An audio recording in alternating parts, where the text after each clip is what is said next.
Oke, Assalamualaikum warahmatullahi wabarakatuh. Kembali lagi anak-anak bersama Ustadz. Kali ini masih dalam pelajaran sirah ya. Jadi materi kita kali ini adalah ini. Oke. Nah, pada pertemuan kali ini Ustadz lebih dulu ngasih tahu ya, sebenarnya apa sih boykot itu? Nah, jadi sebelum kita bahas, nanti kita bahas dulu apa boykot itu. Oke, jadi boykot itu adalah persekongkolan menolak bekerja sama. Jadi itu ya. Nah, terus apa hubungannya Pak sama kisah Nabi Muhammad? Nah, hubungannya jadi semakin hari kaum kafir Quraisy ini semakin capek ya, lelah. Harus pakai cara apa lagi untuk menghalangi dakwah Nabi Muhammad mendakwakan Islam. Akhirnya pada suatu hari ada sebuah rencana lagi ya, yaitu kaum kafir Quraisy ini bersekongkol mengadakan sebuah agenda, yaitu memboikot Nabi Muhammad SAW beserta keluarga dan juga Bani Hashim dan Bani Muthalib. Loh, ngapa kok Bani Hashim sama Bani Muthalib? Karena Bani Hashim dan Bani Muthalib ini menurut orang kafir Quraisy itu suku yang paling besar dukungannya untuk dakwahnya Nabi Muhammad SAW. Makanya dilarang, ingin diboikot. Akhirnya apa? Bani Hashim, Bani Muthalib, Nabi Muhammad dan keluarganya dikumpulkan di sebuah lembah, yaitu lembah Syi'ib. Di mana? Di perkampungan Abu Thalib. Jadi dikumpulkan di situ, kumpulkan semua.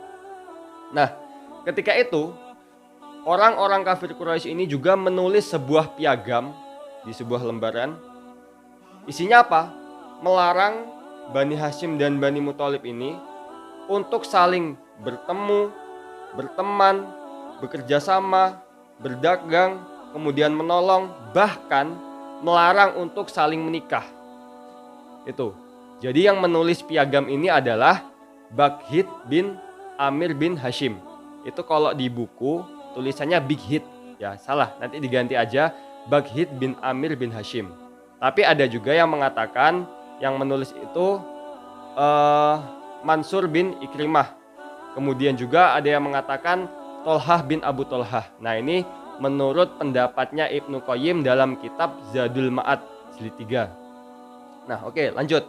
Jadi setelah piagam pemboikotan ditulis, akhirnya piagam pemboikotan itu tadi disimpan di tembok bagian dalam Ka'bah ya, ditaruh gitu aja.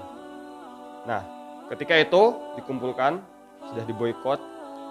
Hari demi hari dilalui ya oleh Nabi Muhammad serta para keluarganya serta kaum muslimin, sampai stok makanan kaum muslimin itu semakin menipis. Ya, bayangin, dikurung, gak boleh makan, gak boleh berdagang. Itu setiap hari semakin menipis sampai ketika itu Nabi Muhammad dan kaum muslimin itu hanya makan dedaunan dan kulit binatang. Coba bayangin anak-anak, Nabi Muhammad saja sampai makan dedaunan dan kulit binatang. Demi apa? Demi mempertahankan agama Islam. Demi kita nih, demi kita umatnya. Ya, bahkan pernah ketika pemboikotan itu, Nabi Muhammad tuh nggak makan 3 hari 3 malam. Coba, kita pernah nggak makan 3 hari 3 malam? Nggak makan sehari aja laparnya luar biasa. Tapi Nabi Muhammad demi nolong kita ya umatnya itu nggak makan 3 hari 3 malam. Begitu juga istrinya, siapa? Ya, Khadijah. Khadijah juga sering sakit-sakitan karena apa? Nggak ada makanan. Jadi itu yang dirasakan ketika pemboikotan yang dilakukan oleh kaum Quraisy ketika itu. Nah, pemboikotan ini terjadi selama berapa? Dari tahun ke-7 kenabian sampai dengan tahun ke-10 kenabian. Berarti berapa tahun? 7, 8, 9, 10. 3 tahun. Pemboikotan ini terjadi selama 3 tahun. Bukan 3 hari, bukan 3 minggu, bukan 3 bulan. 3 tahun. Bayangin anak-anak. 3 tahun Nabi Muhammad dan kaum muslimin dikurung. Gak boleh makan, gak boleh berdagang, gak boleh menikah, pokoknya gak boleh apapun. Itu tujuannya apa? Biar kaum muslimin ini lemah, biar Nabi Muhammad itu gak dakwah lagi untuk Islam. Tapi ternyata kaum kafir Quraisy yang melihat kondisi kaum muslimin di lembah Syi'ib ini, itu merasa kasihan, merasa iba. Akhirnya malah banyak kaum kafir Quraisy ini yang diam-diam masuk ke dalam agama Islam karena kasihan melihat Nabi Muhammad dan kaum muslimin yang lainnya. Sampai setelah 3 tahun ada seorang kafir Quraisy yang bernama Al-Mut'im bin Adi. Dia merasa kasihan juga dan dia ini ingin mencabut piagam pemboikotan tadi yang disimpan di Ka'bah, di tembok bagian dalam Ka'bah. Nah, ketika beliau Al-Mut'im bin Adi ini ingin mencabut piagam pemboikotan, ternyata piagam pemboikotan ini sudah hancur lebur dimakan rayap. Tapi ada uniknya.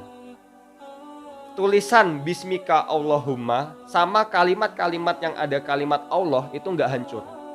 Jadi selain itu hancur semua dimakan rayap kecuali tadi itu utuh. Nah, akhirnya setelah piagam pemboikotan ini hancur, maka pemboikotan pun sudah tidak berlaku lagi. Ketika itu kaum kafir Quraisy malah semakin lemes. Kenapa?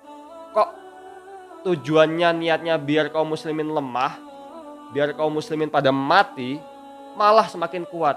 Akhirnya nggak berdaya. Bahkan ketika itu malah jumlah kaum muslimin semakin bertambah karena pemboikotan ini. Nah, itu tadi pertolongan Allah Subhanahu wa taala kepada kaum muslimin ketika pemboikotan, ya. Jadi apa pelajarannya? Kita ketika ditimpa ujian, dikasih ujian sama Allah, ya anak-anak. Misalkan ngerjain PR susah, belajar susah, kemudian punya teman yang nakal, sabar, doa, minta sama Allah. Insya Allah Allah akan bantu. Nah, oke. Itu tadi pelajaran sirah kita pada hari ini, ya. Kalau ada kurangnya Ustadz mohon maaf. Ustadz akhiri walahir. Wassalamualaikum warahmatullahi wabarakatuh.